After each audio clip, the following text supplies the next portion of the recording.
Hi. Okay, so it says you can't turn your phone. Rotate. You can't turn your phone while live. So it's telling me I have to turn my phone this way. I know people aren't expecting me to be on today. So I'm not going to really wait. I know people wait for people to get on, and I don't do lives often, so who knows? No one may ever get on. But hi Erica, thanks for popping in. So just decided to do this live today. Am I there? Okay. Something was kind of on my mind. Of course, doing research, reading, getting myself updated with counseling and everything that we are dealing with. Of course, they are calling for a mental health crisis because of everything that's kind of going on. So I'm trying to get ready, even more so for what, is ahead for all of us. So, I read a statistic that kind of threw me. It really was surprising for me. I guess it shouldn't have been. I'm really talking about a very touchy subject. I'm going to talk about suicide today and why I think it's really important for us to discuss it. So the first thing that kind of threw me, of course, was it is the 10th leading cause of death. So, of course, we know coronavirus right now is number one. You got heart disease, all these different things that are causes of death for, just like a broad group of people. And to know that it's number 10 is it's a lot when you think about that. Also, when you think about the fact that there have been over 1.4 million attempts of suicide a year. Hi, Soteria, thanks for joining. Hey, Donald, thanks for joining. 1.4 million suicide attempts a year, and these statistics are from around 2017. So, to think that this many people are trying to end their lives, again, is very devastating, and it really makes me think, where are we as people? Like, what can we do to help people understand that you're going to get to that day where it gets dark. Everybody has those moments where they feel, and just my own personal experience, where I thought life was over for me, or I didn't want to go on, or I couldn't deal with the pressures of life, so I wanted to end my life. I think every person in life has those dark days. I don't think anybody's exempt from that. But to know that 1.4 million people have an attempt each year is a little baffling. And then the next thing that I read that was very disturbing to me was that the highest suicide rate is between the ages of 45 and 54. I'm smack dab. I'm right at that 45-year range, which makes me think, even now, with everything that's going on with people out of jobs, people, no income, all these things are happening. And then you get to the age of 45 and 54, where you're supposed to be thriving and setting up the next generation and getting ready, to, relax in life. And people are ending their lives in that range of 45 to 54. When you think about people that of that age, we've been through the 20s, we've been through the 30s. Hey, Erica, we've been through, the teenage years, puberty. Some of us have had kids. We've raised kids. Some of us have grandkids. And to get to 45, 54 and think of ending it all, it touched my heart in a real way when I think of the pressures even now that people are dealing with. And to think that they may not matter, or the pressures of life are so extreme that they would decide to take their lives at this age.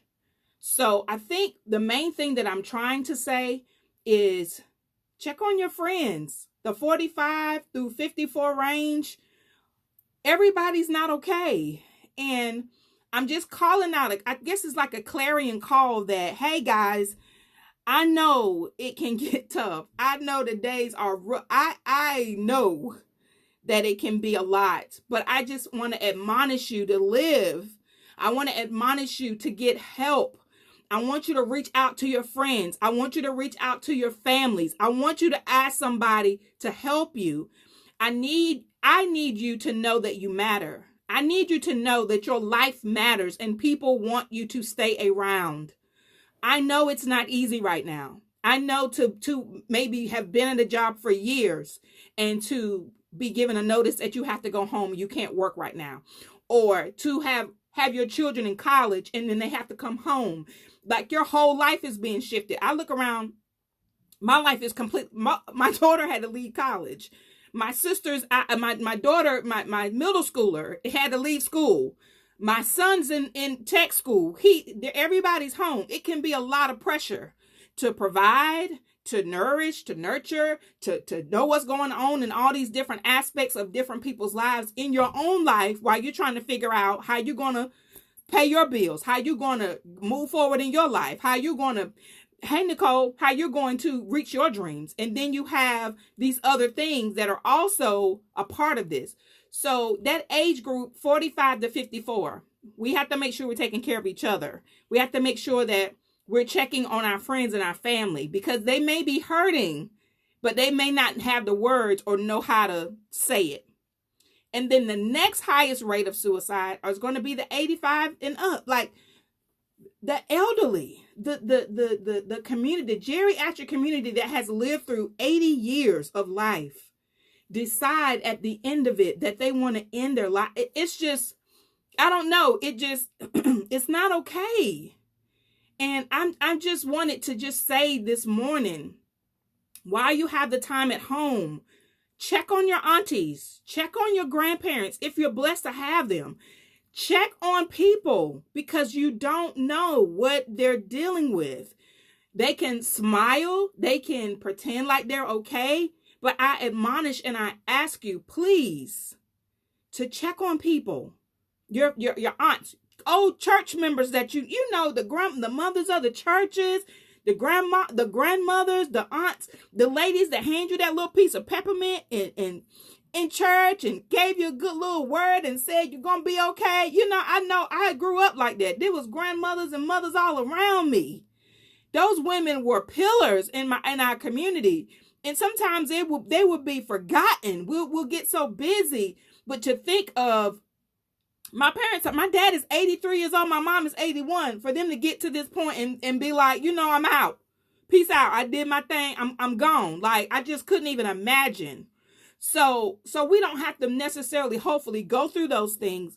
This is just a clarion call for us to be our brothers and sisters keepers, be our elders keepers, be our aunties and uncles keepers, so that we can have them, so that they know we love them, and it's going to be okay. It's going to get better.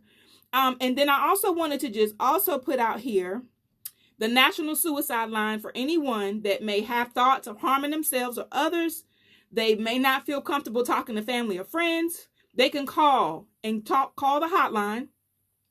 I'm going to put it on the post as well. It's 1-800-273-8255. The number again is 1-800-273-8255. It is nothing to be ashamed of to call if you need someone to talk to. If you're feeling pressure and you don't think that you can make it another moment, reach out for help. There is help for you. We want you to live. I remember this quote, and I'm really going to use this it's going to be a part of my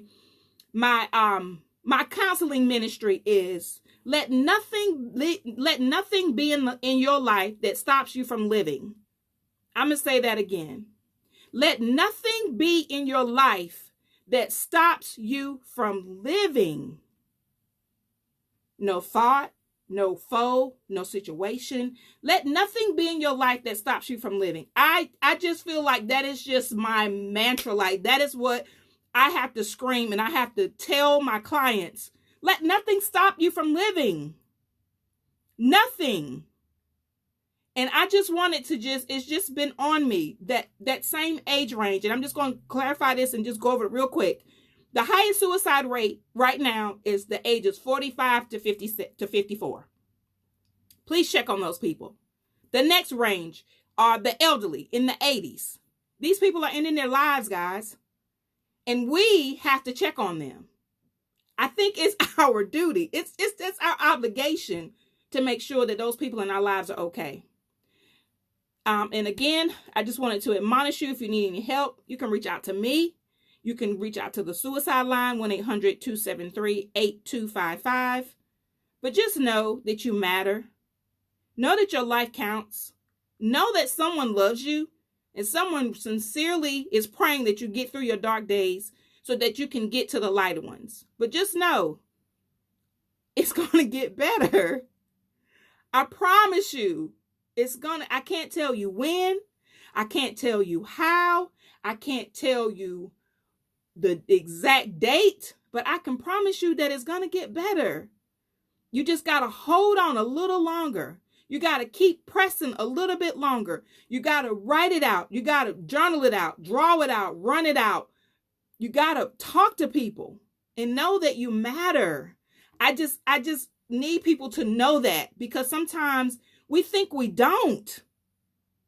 We think we don't. But I just wanted to say to you this good Saturday morning that I love you and you matter to me. If you ever need to talk to anybody, call me, inbox me, message me. I will be happy to listen. I will be happy to give you resources on where you can go to get additional help. Just know you're not alone. Your life is worth living. You guys have a wonderful Saturday. Thanks for listening.